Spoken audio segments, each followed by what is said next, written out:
antara kereta yang boleh fight. Looks dia macam Lamborghini Urus, macam Toyota Crown, depan atap ada sebuah Lexus Toyota pula.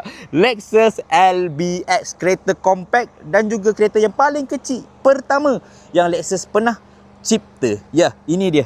Kualiti memang cun, material dia punya chassis, dia punya enjin semua sangat cun lah. Boleh tengok dia punya sport rim cantik-cantik je. Ini kereta ni kan, harga dia agak tinggi, tapi untuk orang-orang yang mencari practicality seperti Toyota, maintenance macam Toyota dan Lexus punya premium, inilah kereta dia. Minyak dia 3.8 liter boleh pergi 100 km. Kalau untuk setiap 1 liter boleh pergi 22 hingga 30 km dekat jalan Malaysia lah.